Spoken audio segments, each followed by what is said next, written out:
So my name's Melissa Brown. I'm the Managing Director and the Principal Ecologist with Four Elements Consulting. I'm based in Cairns in far north Queensland in Australia. I'm Iniho, a, a biologist based in Taiwan, and I now lead an ecological consulting practice specializing in bat research and wind energy impact assessment. Hi, I'm Rohit Chakravarti. I work with Nature Conservation Foundation, which is an Indian organization, and with Bat Conservation International, which is an organization based out of the US and works on bat conservation issues across the world. Greetings. I'm Ramesh Bunratana, a retired professor from Mahidol University in Thailand, and now an independent consultant working throughout South, East, and Southeast Asia. So, hi, I'm Somabha Bhattacharya. I'm a managing consultant in ERM India, and I primarily work as a biodiversity specialist. And over last 12 to 13 years, I've been working extensively on renewable power projects, mostly wind and solar power projects in India as well as in APEC region, Asia Pacific region. The percentage of endemic species in Taiwan is pretty high. So far, we have nearly 40 species of bats, and we have, as I remember, 11 species endemic to this island, and 6 species also endemic, and they are subspecies. Yeah, so nearly half are endemic. Yeah, and for that, I think India is an interesting case in point because most of if you look at wind maps of India, maps of wind speeds and wind power potential in India, all of it coincides with what we call open natural ecosystems. So these are like savannas, and they could be dry grasslands with sparsely, with trees sparsely thrown around. And these are all natural savannas, natural grasslands that we have in India, which, as per the government records, as per the government's classification, are classified as wastelands. But these are the lands that are home to, many of our endemic species. The Not a lot of amphibians, but a lot of mammals like black bucks and the Indian gazelle, chinkara. All of these. So there is there are charismatic large animals, but also many other animals that live in these ecosystems, including reptiles that are endemic and. We live in an area with really large tracts of remnant vegetation. We're in the Wet Tropics World Heritage Area. We're right beside the Great Barrier Reef, and so our planning scheme is also exceptionally complex, and we have to plan outside of good quality agricultural land and grazing land. And the areas that are left available on the ridgetops are all pristine landscapes. So we have highly endemic species that some are already using those areas as climate refugia. And it's really, really difficult for these industries to actually find locations that are suitable for their work. In India, the areas which have high level of endemicity are the tropical rainforest regions across the Western Ghats and Northeast India. So Northeast India do not have a lot of wind power activity going on right now. And also probably the potential is wind power, the commercial harvesting potential is also not good over there. But then there are certain areas in Western Ghats, particularly the northern part of Western Ghats, that has very good wind power potential. So at one point of time, a lot of wind power development activities started over there, but then very quickly the developers, rather the regulators and the academic community, they realized that it has a huge impact, not only on the avian species, but there were some very good studies done on impact of endemic reptilian species, ground-dwelling reptilian species from wind power, because wind power is impacting the raptors, which are the traditional hunters of those reptiles. So in absence of raptors, their behavior, everything started changing within few generations.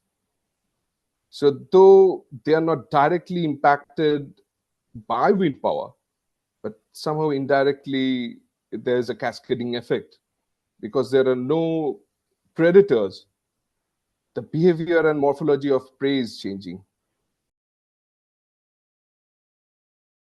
The most urgent gap here may not be a lack of knowledge, but acceptance of the knowledge that already exists.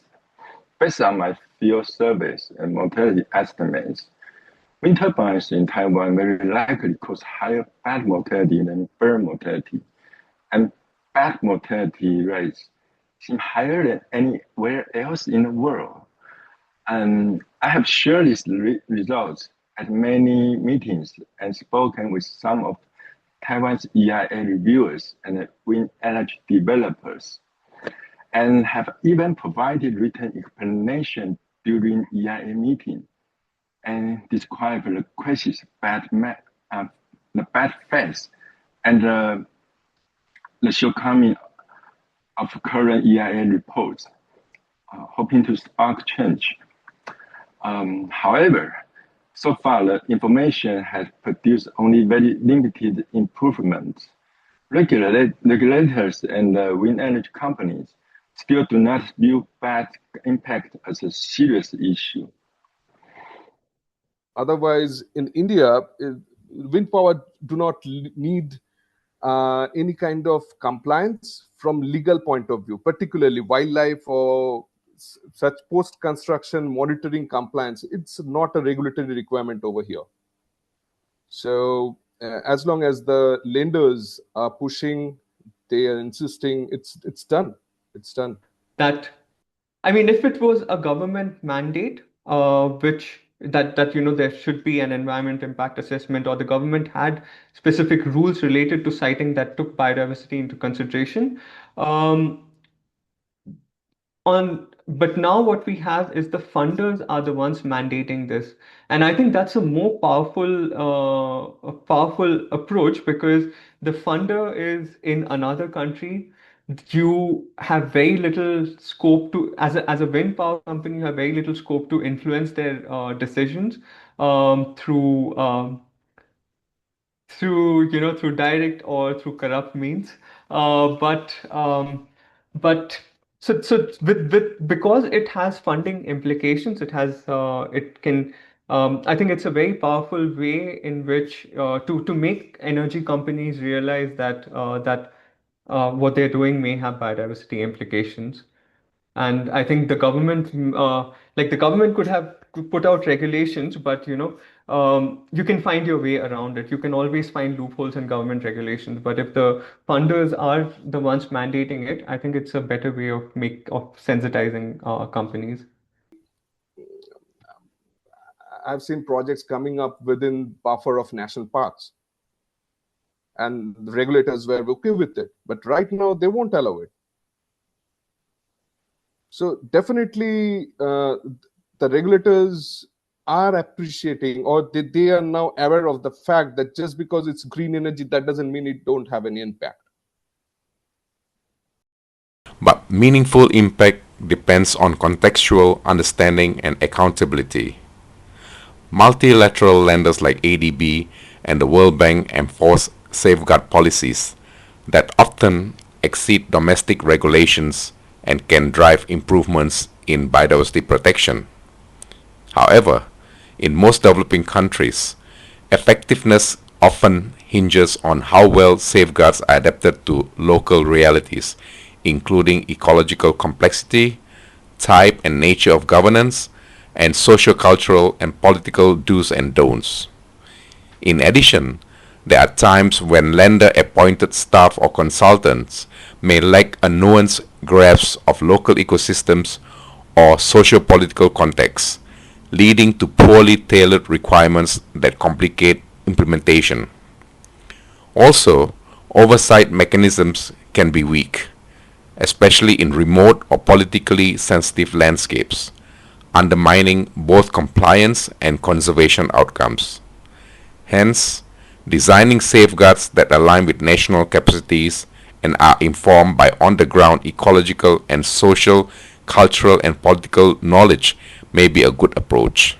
In essence, lenders can be important drivers of environmental safeguards, but only when their frameworks are applied with local insight, flexibility, and consistent oversight. It's so much more like Southeast Asia. It's a very hot place to work. It's very isolated in terms of our capacity to even travel to a site from Cairns, for example. We have one site that's only an hour away, but to get around that site, you're walking 5 or 6 hours just to get in there and collect that data for developers. So we're talking some severe isolation in terms of just how we do that, but then also isolation in people understanding how different our environment here is from everywhere else in the country. That we also don't have, we have a lot less people in Queensland, Northern Territory, and so we have a lot less funding available to us. There is so much greater area that we don't actually have an opportunity to complete research. So you might be the first person in that region within 1,000 kilometres that's ever collected data there. That happens to us quite a bit. So it's very important that we upload all that information to government organisations so that everyone starts to understand what's actually going on.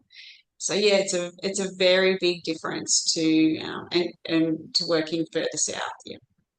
I think maybe we can start from a local network, from a local research first.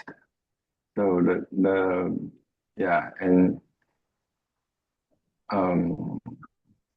network. If people at the distribution they know each other, they could that could enhance the cooperation and enhance the spread of information and exchange the people's experience, how to negotiate with government, negotiate with company, and what problem, what issue they encounter in the region. Essentially, inclusion must be intentional, resource and locally grounded. By addressing structural barriers and actively empowering Southeast Asian voices, I believe the events can enrich global conservation dialogue with grounded, place-based insight that might otherwise be lost.